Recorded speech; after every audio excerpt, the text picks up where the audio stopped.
반갑습니다. 긴 연휴 끝에 또다시 모일 수 있어서 감사하고 건강하게 보내시고 오셨지요? 네. 예전에 학교에 가면은 긴 시간 보내고 오면은 이제 열심히 공부하자. 선생님이 막 그러셨거든요. 긴 연휴가 이제 지나고 다시 우리 신앙의 공부를 또 열심히 해야 되는 시간이 다시 돌아왔습니다. 적응하기가 조금 힘이 드시고 일상의 복귀가 나는 왜 이렇게 늦는지 더디다 하시는 분들도 계시겠지만 차근차근 또 단추를 하나씩 꽂다 보면은 어느 정도 또 달려가고 있는 믿음의 모습들을 발견하게 될 줄로 믿습니다. 주님께서 이끌어 주시는 대로 열심을 다하여 또 한번 달려가 보도록 하겠습니다. 아까 장로님 기도하시는데 그런 마음이 들었어요. 목자가 필요하다. 목자가 정말 필요할 때다. 이미 목자는 필요하죠. 있어야 하죠. 그런데 오늘 아침에는 더 간절하게 목자가 필요하다라는 생각이 되게 많이 마음에 들었습니다. 여러분도 같은 마음이실 거라고 생각이 들어요. 여러분, 우리 사람이 손으로 세운 목자도 있지만 영원히 변하지 않은 목자가 계시죠. 그분의 이름이 누구십니까? 예수 그리스도. 선한 목자 되시는 예수 그리스도를 끝까지 쫓아가야 되겠습니다. 놓지 마시고 선한 목자가 되시는 주님을 신뢰하시면서 마지막까지 믿음의 승리를 함께 이루는 우리 모든 성도님들 되시기를 부탁드립니다. 오늘 말씀은 요한복음 10장으로 훌쩍 또 뛰어넘어 왔습니다. 아직 여러분 열심히 또 보고 계시고 또 2월 1일이 되어져서 아마 맹인을 만나신 분들도 아마 계셨을 거예요. 그렇죠? 네. 또 오늘은 요한복음 10장의 선한 목자에 관한 말씀 7가지 주님께서 나를 드러내시고 계시해 주셨다라고 말씀을 하셨는데 이 선한 목자가 마지막 7번째입니다. 예수님께서 나는 오늘 선한 목자다라는 것을 말씀해 주시는데 오늘 본문이 시작되고 그리고 이미 앞에 7장 그리고 오늘 본문은 18절까지 말씀을 보았는데 22절 보시면은 7장에도 그리고 오늘 10장에도 두 절기가 나온다는 것을 확인해 볼 수가 있어요. 7장에는 이미 여러분 보셔서 초막절이라는 절기가 한번 등장을 했고요. 그리고 10장 22절에는 수전절이라는 절기가 한번 언급이 됩니다. 그런데 오늘 우리가 나눌 말씀 가운데 주님께서 수전절을 앞두시고 하시는 말씀이다. 그리고 초막절이 이미 끝났다라는 것을 말씀하고 계시는데 여러분 이 두 절기를 좀 잠깐 이야기하고 넘어갈까요? 여러분 초막절은 다른 말로 장막절이라고도 이야기합니다.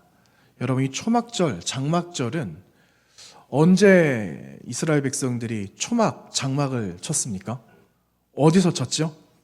광야에서 쳤어요.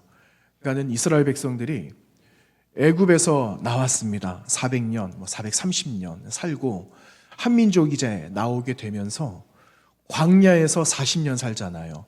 40년을 사는데 그동안은 애굽의 바로가 거처할 곳을 따로 주었거든요. 그런데 지금은 그들에게는 거처가 없어요. 광야에서 덩그러니 남아있는 이들에게 무슨 집이 있겠습니까? 그러니까 이들 스스로 텐트를 쳐서 생활을 했다라는 거죠. 그런데 그들이 살아갈 40년의 광야는 그들의 삶의 종착지가 아니었잖아요. 주님께서 약속하신 가나안으로 인도해 주지 않으셨습니까? 그래서 우리를 가나안 땅으로 인도해 주신 하나님, 구원의 역사를 이루어 주신 그 하나님께 감사하는 마음으로 이 초막절을 지킨다라는 거죠. 그래서 이 초막의 절기를 지금도 섬기고 지금도 지키고 있는 거예요. 볼 기회가는 없었는데 언제 여러분 이스라엘 성지 한번 가시면은 초막을 한번 보실 수도 있어요.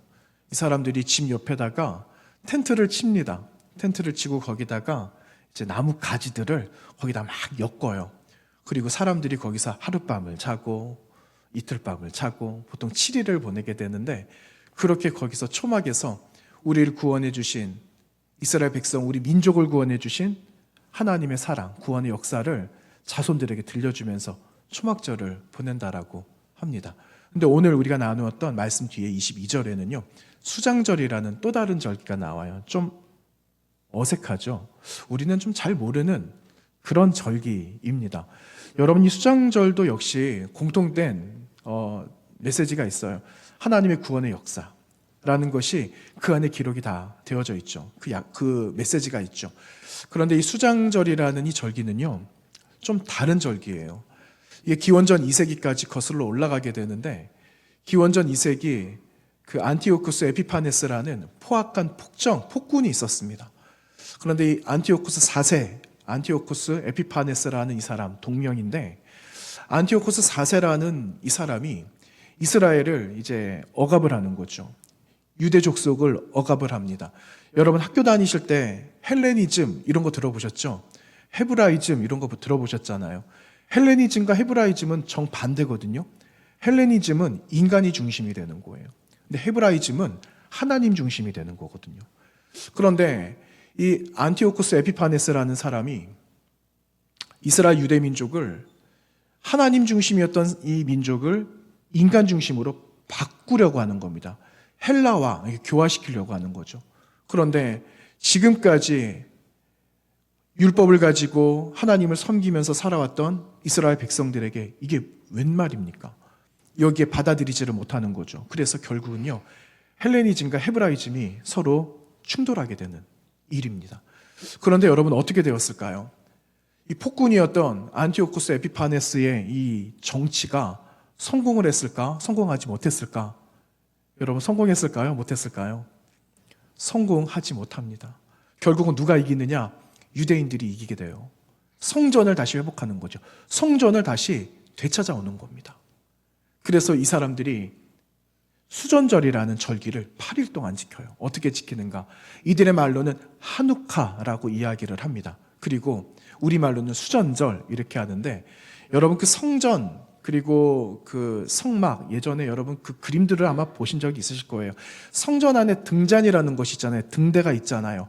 이렇게 가지가 이렇게 나와 있는 거. 그래서 7개의 가지가 있는데 그 가지에 불을 8일 동안 지킵니다. 그래서 이 날을 빛의 절기다 이렇게 말을 해요. 여러분 이 시즌이 어느 시즌이냐면은 우리가 대림절을 지키는 시즌이에요. 대림절을 지키는 대강절 시작하는 그 어간에 여러분 하누카라는 절기가 시작이 돼요.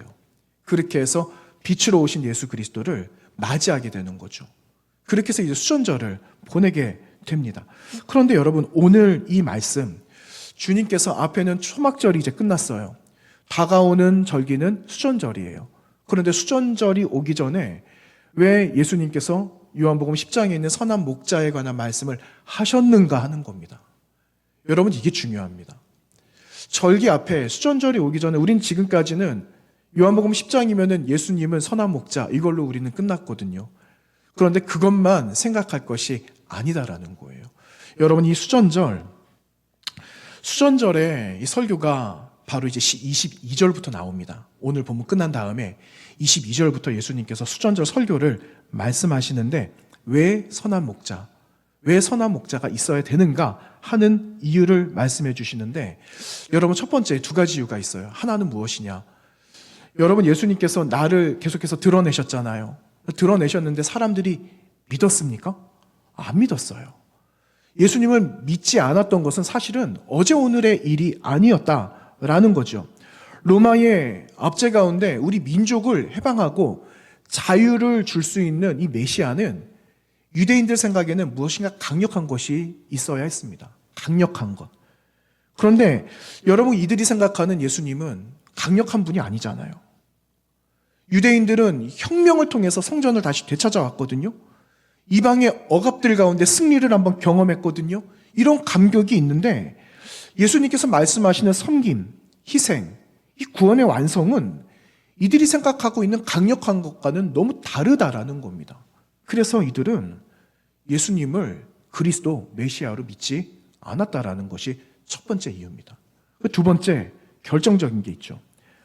여러분 유대인들을 헬라화, 인간 중심, 인간의 쾌락을 주기 위해서 여러분 로마의 황제들이 교화를 시키고 억압했던 이런 과정 속에 여러분 그 지도자들, 유대인들 지도자들이 함께 가담했다라는 거예요. 그러니 이 지도자들이 백성을 돌보고 백성의 안위를 살펴야 되는데 그러지 못하고 오히려 백성들을 억압하고 있는, 마치 목자가 되어져서 이끌어야 할 그런 위치에 있는 사람들이 이미 지도자가 되지 못하는, 이미 하나님께서 버리게 되는 그런 안타까운 그러한 지도자들로 남게 되었다라는 거죠. 여러분, 오늘 우리가 나누었던 이 요한복음 10장의 말씀은요, 에스겔서 34장을 배경으로 합니다. 이제 나중에 여러분 또 그룹 안에서 또 모여야 되기 때문에 에스겔서 34장을 나중에 한번 묵상해 보시고, 이 에스겔서 34장에서는 어떤 배경들을 가지고 있는가를 제가 좀 말씀을 좀 드리도록 하겠습니다. 어떤 배경을 가지고 있는가? 여러분, 이스라엘 백성들은 하나님을 내 목자라고 생각을 했습니다. 그리고 목자와 양의 관계는 전통적으로 언약, 맺어져 있는 변하지 않는 약속이라고 생각을 했어요. 그리고 하나님께서 이스라엘의 이 지도자들을 나의 선한 목자다, 너희들은 목자니 내 양들을 잘 돌봐야 된다라는 사명을 그들에게 주셨거든요. 그런데 여러분, 조금 전 말씀드렸잖아요. 로마의 압제 가운데 종교 지도자들이 그들과 손을 잡았다 이랬잖아요. 그런 자들이 있어서 결국은 내 양들을 돌보지 못하는 사태에 이르게 되었다라는 겁니다. 에스겔서 34장 말씀에 여러분 이렇게 말씀이 기록되고 있어요. 그 지도자들을 고발하고 있는 겁니다. 자신의 사명을 잃어버렸죠. 자신의 이익들을 위해서 이 양들을 속이고 노략질하고 팔아먹고 도둑질하는 그러한 그 지도자들의 이 만연한 이 모습들이 에스겔서에 고발되고 있습니다. 하나님께서 세우신 제사장들, 이 왕들은요, 양들을 잘 보호하기는커녕 그들을 잡아먹는 거죠. 그리고 그들의 가죽들을 벗겨내기 시작하는 겁니다. 그리고 양의 가죽을 얻었으니 양의 가죽으로 무엇을 하면 가장 좋을까요? 내 몸을 덮어야죠. 양의 가죽을 벗겨서 나의 옷으로 만들어 입는 이런 파렴치한 행위들 때문에 결국은 한 우리 안에 있었던 이 양들이 다 뿔뿔이 흩어지게 되었다라는 것을 에스겔서 34장에서 에스겔 선지자가 고발하고 있습니다. 여러분, 실제 어떻게 되었는가? 여러분, 그 바벨론 70년을 살지 않습니까? 바벨론 70년을 사는데 뿔뿔이 다 흩어지잖아요. 70년 이후에 본국으로 돌아오는 이스라엘 백성들도 있었지만 나는 여기가 좋다라고 생각하고 바벨론에 남았던 사람들도 왜 없었겠습니까? 다시 돌아가면은 다시 처음부터 시작을 해야 되는데 그런 사람들도 있었어요. 여러분, 예수님이 사역을 하셨던 공생의 3년, 예수님이 계셨던 그 당시에는 어땠을까요? 여러분, 수많은 사람들, 예수님 이제 부활 승천하신 다음에 기독교에 대한 핍박과 압제 이런 것들이 있을 때 사람들이 어떻게 됐습니까? 다 흩어졌잖아요. 사도행전에서는 그 모여 있었던 그리스도인들을 성령께서 흩으셨다라고 이야기를 합니다. 그래서 그들이 여러분 디아스포라 유대인으로 지금도 온 세계에 흩어져서 살아가고 있는 것을 성경의 예언대로 확인해 볼 수가 있습니다. 이러한 것을 주님께서 수전자를 앞두시고 바로 이렇게 목자되지 못한 지도자들을 책망하고 계신다라는 거죠. 그러기 위해서는 예수님 자신이 선한 목자가 되셔야만, 선한 목자가 되신다라는 것을 이들이 알아야만 이런 목자와 양의 관계가 회복이 될 수 있다라는 것을 오늘 요한복음 10장에서 말씀하고 있는 겁니다. 여러분, 그러면 선한 목자 누가 될 수 있을까요? 누가 선한 목자가 될 수 있을까요? 여러분, 오늘 11절 말씀에 뭐라고 기록하고 있죠? 11절 말씀에 나는 선한 목자라. 선한 목자는 양들을 위하여 무엇을 버린다고 기록하죠? 목숨 버린다. 양들을 위해서 목숨을 버리는 그 목자가 진짜 목자다라고 말씀합니다. 여러분, 양들을 위해서 생명을 버린다? 그러면 그 양들에 대한 마음이 있어야 돼요. 어떤 대상에 대한 그 마음이 있지 않으면은 여러분 없이는 불가능한 것 아니겠어요? 그런데 이 목자는요, 양의 소중함을 알아요. 양의 불쌍함을 알아요. 여러분, 양이 왜 불쌍할까요? 제가 이 양은 어떤 존재인가? 제가 좀 찾아봤습니다. 그런데 사람이나 동물들은요, 심지어 식물까지도 자신을 보호할 수 있는 능력을 다 가지고 있대요. 그런데 양은요, 자기 스스로를 보호할 수 있는 능력이 없답니다. 아무런 능력이 없어요. 방어 기제가 없는 거예요. 가장 잘할 수 있는 게 뭔지 아세요? 열심히 뛸 수만 있대요. 열심히 뛰는데 평지에서 열심히 뛰는 거는 아무짝에 쓸모가 없답니다. 왜? 자신보다 더 빨리 달려오는 맹수들이 있으니까 잡혀먹는 거예요. 그런데 양들은 어디를 향해서 올라가는 겁니다. 절벽이나 오르막길을 잘 올라가는 유일한 방법. 이거밖에 없대요. 그냥 놔두면은 아무도 돌봐주지 않으면 이 양들은 뭐가 될까요? 맹수의 먹이가 되는 거예요. 그러니 이게 얼마나 불쌍한 존재입니까? 그래서 이 양들을 그냥 놔둘 수가 없는 거예요.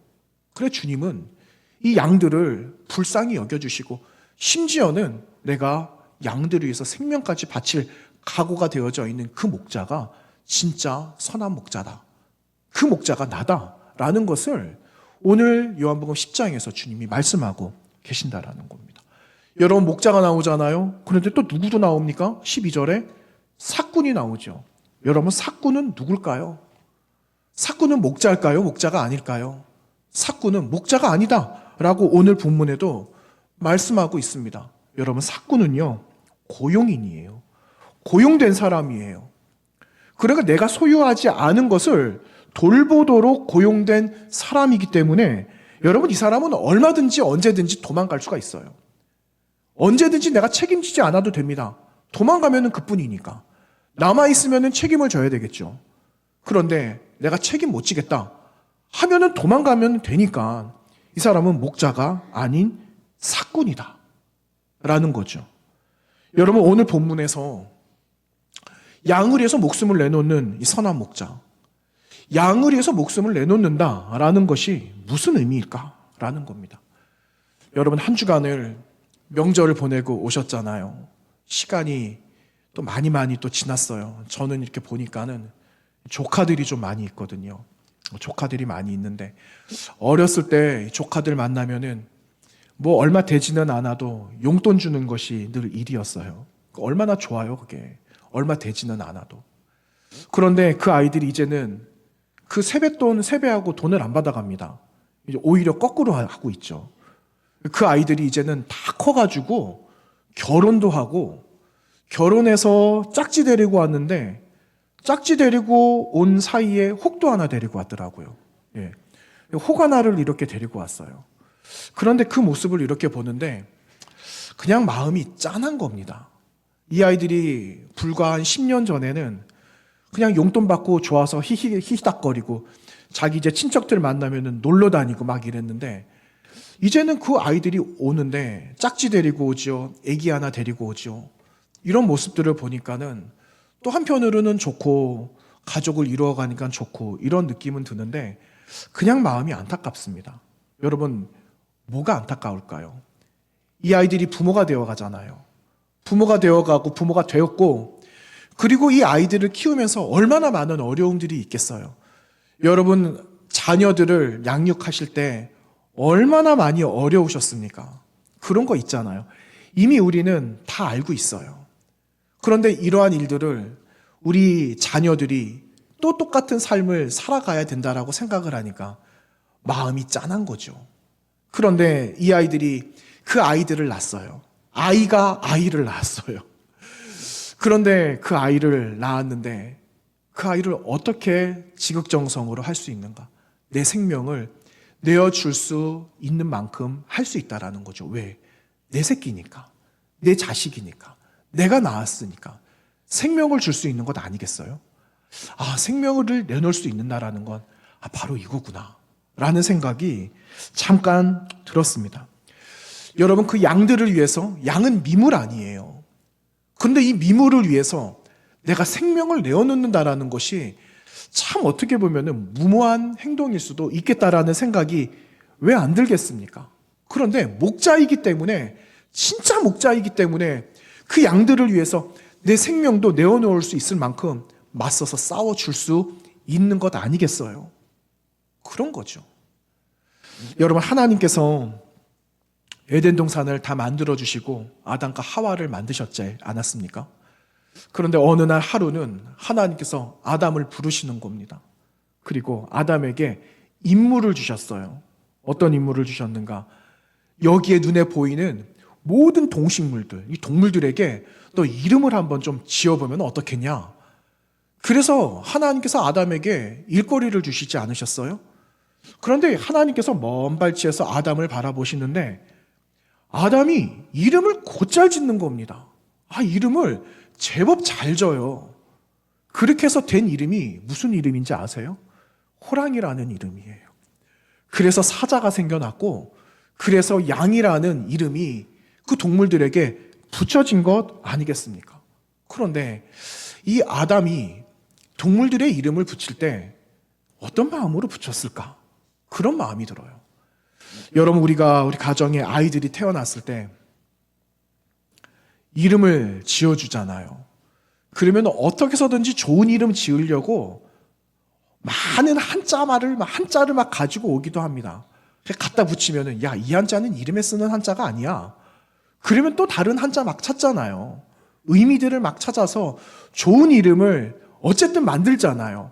그냥 아무나 누가 쓰는 이름 가지고 이름 좋으니까 내가 가지고 써야 되겠다 하는 사람이 세상에 어디 있겠어요. 가장 좋은 의미를 가지고 이름을 그 한자를 조합해서 이름을 만들지 않겠습니까?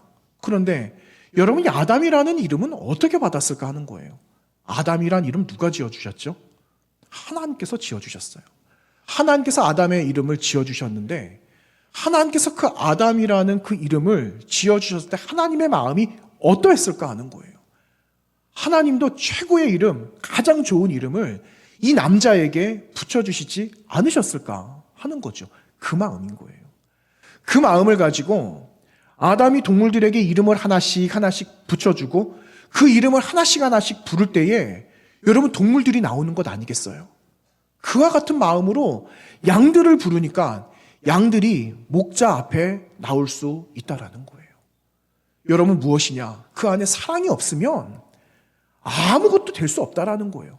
사랑으로 부르니까 이 양들이 목자 앞에 나오는 것 아니겠습니까? 여러분, 그런 이야기 들어보셨어요?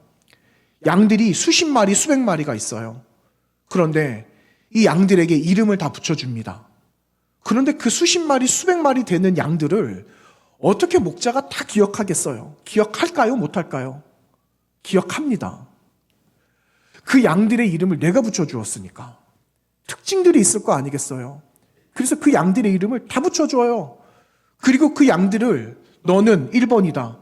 너는 15번이다. 너는 28번이야. 하고 이름을 붙여주고 28번 나와라. 그러면 양이 나올까요? 안 나올까요? 나옵니다. 여러분, 그 양이 28번 양 나와라 하면 나온대요. 여러분, 세상에 어떻게 이럴 수가 있습니까? 여러분, 이렇게 부르면 나온다라는 게 어떻게 이렇게 된 걸까요? 내가 사랑을 받고 있어. 내 목자가 나를 끔찍하게 여기는구나. 이걸 양이 안다라는 거예요. 그러니 양이 내 목자의 음성을 듣고 나오는 것 아니겠어요? 여러분, 우리가 이 자리에 나올 수 있었던 이유가 어디에 있습니까? 여러분을 불러주신 거예요. 1번아 나와라.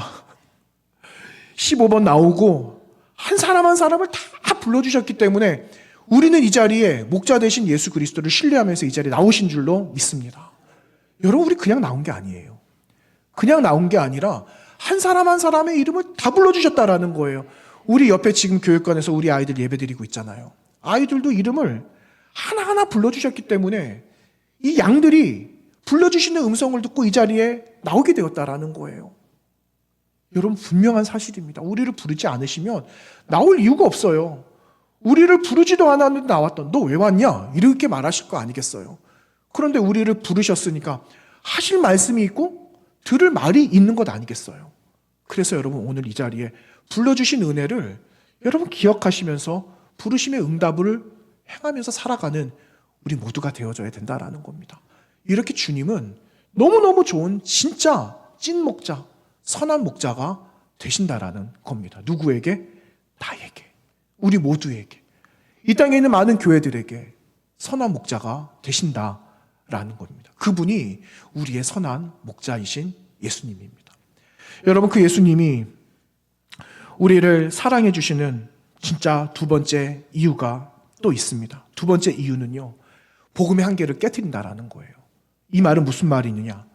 여러분, 이 땅에 많은 목자들이 있고 내 양들을 치는 그 내가 소유한 양들이 있어요.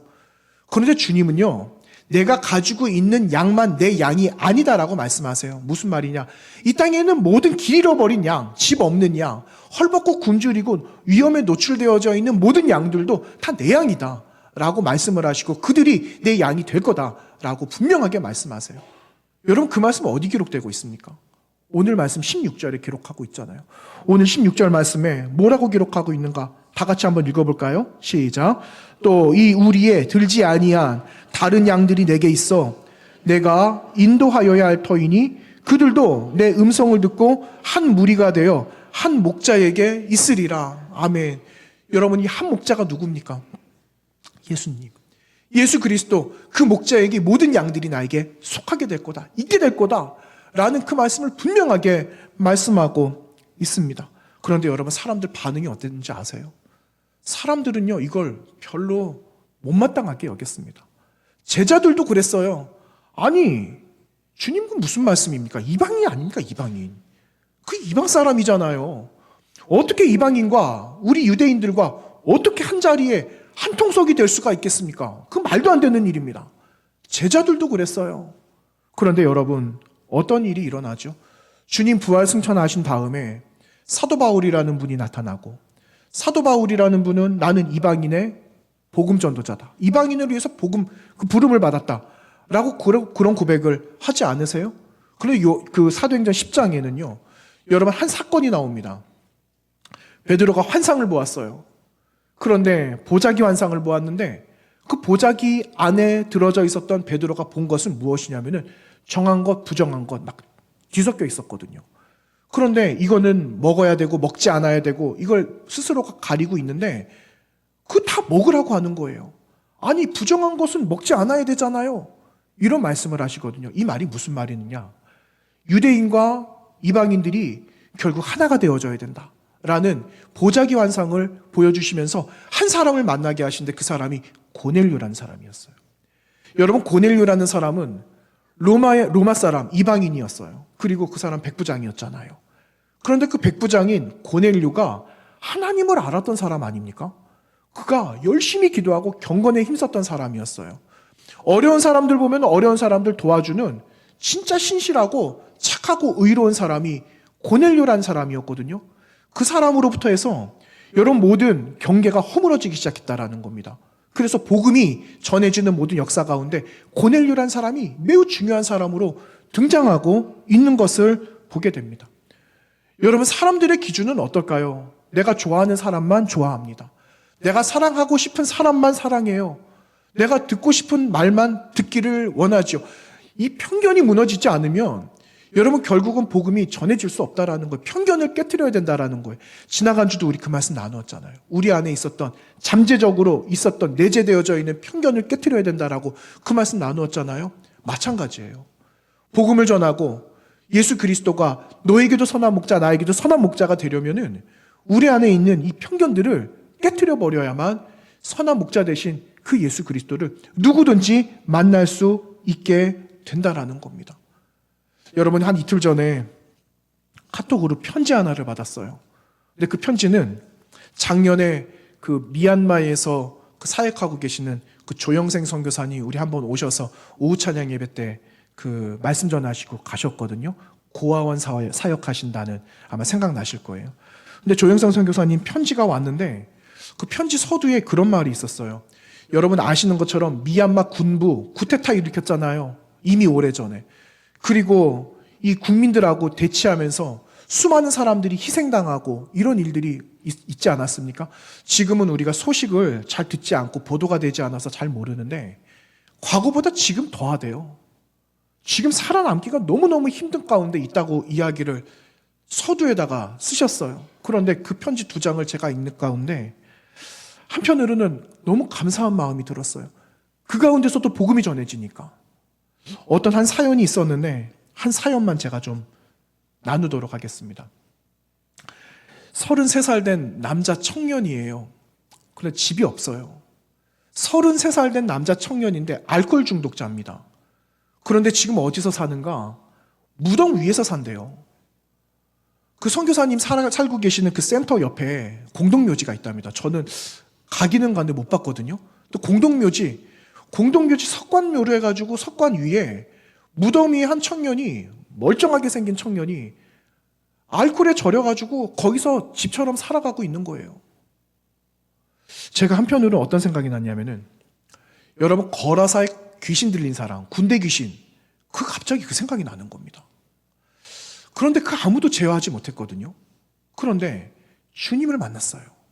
주님을 만나서 군대 귀신 들렸던 이 사람이 온전한 사람이 된 사건이 기록되고 있잖아요. 그 생각이 갑자기 드는 겁니다.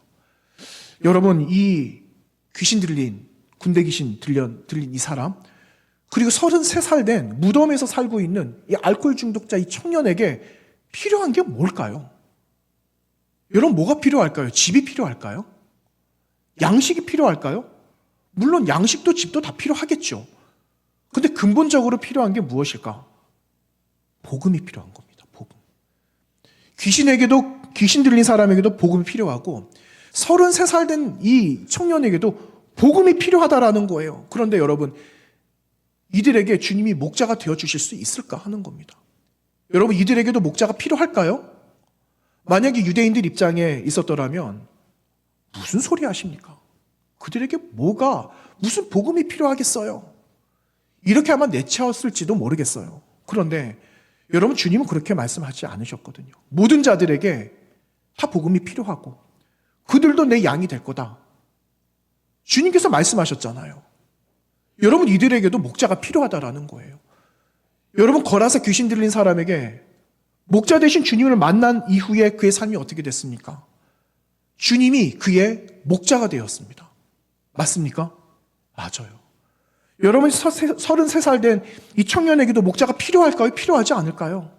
필요하죠. 이 사람에게도 복음이 필요합니다. 그런데 여러분, 너무너무 놀랍고 기쁜 소식이 그 다음에 있었어요. 이 사람에게도 목자가 필요하다. 복음이 필요하다.